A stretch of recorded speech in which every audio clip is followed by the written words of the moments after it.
मैं अपने गुरु महादेव के चरणों में कोटि कोटि प्रणाम करता हूँ। साहब श्री हरिंद्रानंद जी के चरणों में कोटि कोटि प्रणाम करता हूँ। आप सभी गुरु भाई, गुरु बहनों और नई जीवात्मा सभी को मैं प्रणाम करता हूँ।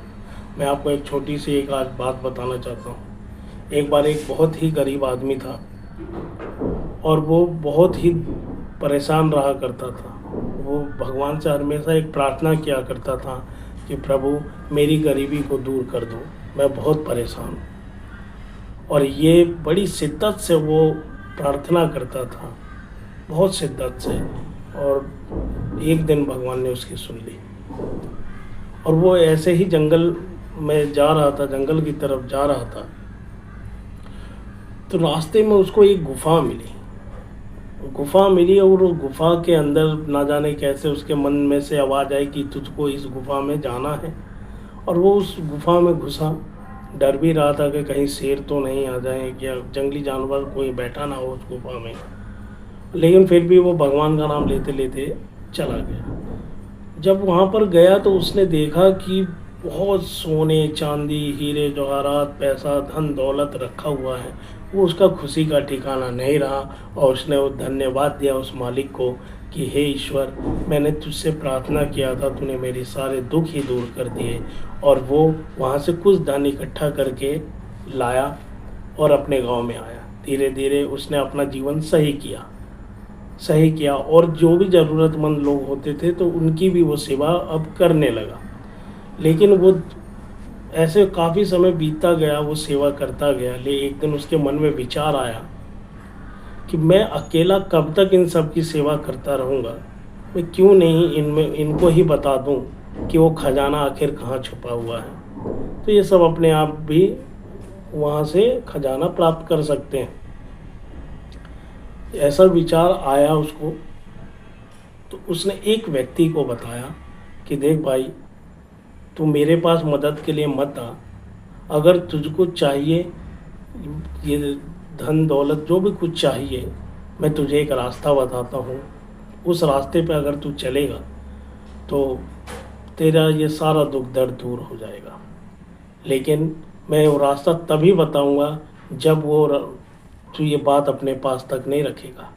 जब तेरा दुख दूर हो जाएगा, तेरी परेशानी दूर हो जाएगी, तो तू दूसरे को भी वो रास्ता बताएगा और उसके भी दुख दर्द और परेशानी को दूर करेगा। इस वचन के साथ उसने दूसरे व्यक्ति को बताया। दूसरा व्यक्ति भी जब उस रास्ते पे चला जो कि उन्होंने बताया था, उसे को भी वो गुफा मिली और वो खजाना मिला। जो जो नियम उन्होंने बताए थे उस रास्ते पे जाने के, वो सब उसने किया और वो खजाना मिला, उसकी भी गरीबी दूर हो गई। फिर उसने वचन दिया था कि अब मैं सभी को बताऊंगा। तो वो अब जितने उसकी संगत में लोग आते थे जो दुखी थे, परेशान थे, पीड़ा में थे, उन सब को वो धीरे धीरे वो रास्ता बताने लगा और धीरे धीरे सभी के दुख दर्द दूर होने लगे। जब लोग उनसे पूछा करते थे आपको ये रास्ता किसने बताया, तो वो बताता था कि सबसे पहले ये रास्ता हमको बताने वाले एक हमारे भाई हैं और उन्होंने ही हमको ये रास्ता बताया है, जिससे आज हम सब दुखों से दूर हैं, परेशानियों से दूर हैं।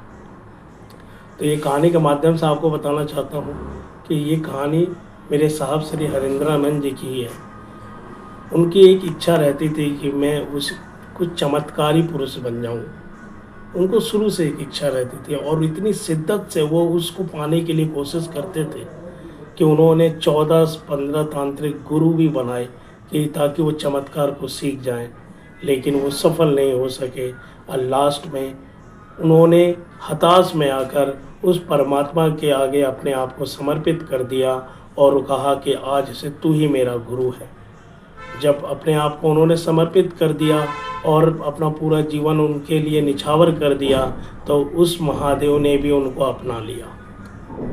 फिर धीरे धीरे जब वो महादेव को गुरु मानकर अपना काम करने लगे तो वास्तव में उनके माध्यम से चमत्कार होने लगा और उन्होंने देखा कि दुनिया में बहुत दुख है, बहुत पीड़ा है, बहुत कष्ट है। तो उन्होंने भी फिर दूसरे को बताया, दूसरे ने तीसरे को बताया, तीसरे ने चौथे को बताया।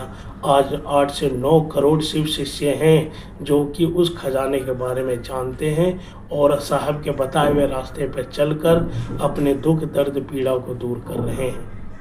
तो वास्तव में सच्चा इंसान वो है जो दूसरों की खुशियों के लिए अपना सब कुछ निछावर कर दे। हमारे साहब श्री हरिंद्रानंद जी ने पूरी दुनिया को खुशियाँ देने के लिए अपने महादेव को सबके लिए सार्वजनिक कर दिया कि मैं ही उनका शिष्य नहीं, तुम चाहो तो हर एक व्यक्ति उस परमात्मा गुरु का शिष्य हो सकता है, उस शिव का शिष्य हो सकता है। तो भैया मैं आप लोगों को यही बताना चाह रहा हूँ कि आपने अगर शिव को गुरु माना है तो आप रुकिए मत, जैसे साहब नहीं रुके।